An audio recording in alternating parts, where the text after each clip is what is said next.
I don't think she was a terribly happy woman at that moment in her life, and that was a big part of, you know, what the problem was. But she certainly had a sense of humor. I mean,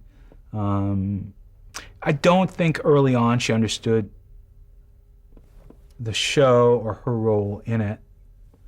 I think once she started getting the positive feedback, that changed to some extent. But then at a certain point, I think, again, her sadness at that moment, other things going on in her life, and people don't understand television is exhausting. Unlike doing a movie is a 2-hour experience usually. On average, a movie takes somewhere between 50 and 60 days to shoot. There are certainly much longer schedules, and there are some movies that are made in 30 days, but it's a much more casual experience. A television show, in 7 or 8 days, you try and make a 45-minute movie. And it's relentless, because once you're done with one, you move to the next. Bruce used to say to me, how long are they gonna make us do this? And I'd say, they're gonna make us do it till it sucks. And that's the sad reality of television. She wasn't an established star. She had been in a bunch of very important movies, and then she was in a bunch of notorious flops. Mm-hmm. She then kind of went away, then realized maybe I have a future in television, did a year on a series on NBC called The Yellow Rose, where she was part of an ensemble. So she, you know, she had been at the top, fallen. I think she was someone also who the public had decided they didn't like. You know, she and Peter would go on The Tonight Show, and there was a sense of these two people filled with entitlement. And I think the public at a point turned on them. So, you know, I would say to her, Cybill, let them see you with your pantyhose around your ankles. Let them see you falling into a puddle. And she understood that. She went, great.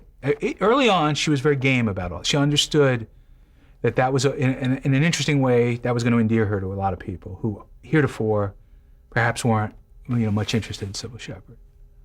But again, my sense was she was largely unhappy while we were making the show, and came to view the show as the source of her unhappiness. I know in hindsight she looks back and knows that's not the case, but at that moment, you know, she felt very strongly that.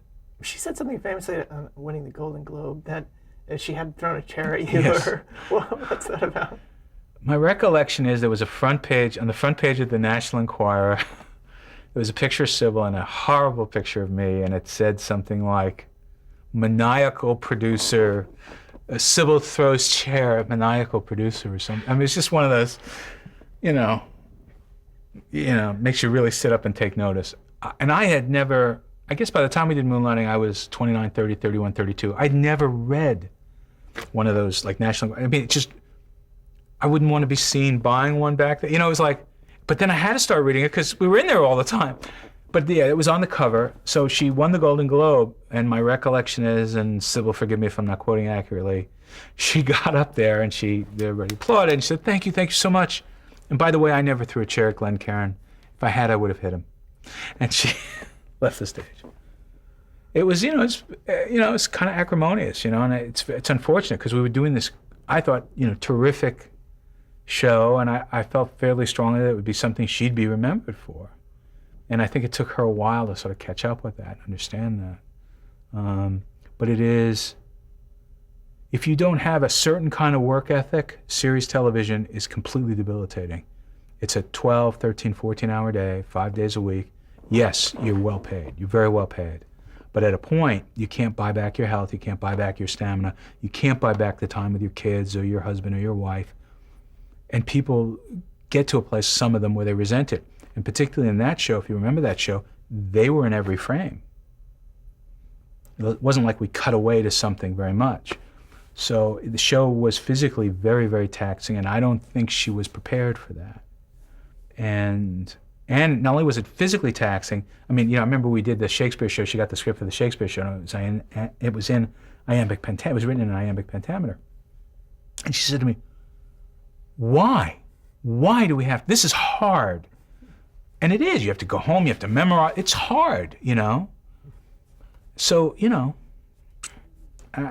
the one hand you feel badly, on the other hand you go, you're being paid a lot of money, you signed on for this, and it's going to do you a lot of good down the road, I think, and all of a sudden she was getting offers to do movies again, all that kind of stuff. But it was very, and I think I became sort of the symbol of all those things for her. So she and I had a fairly acrimonious relationship at a point.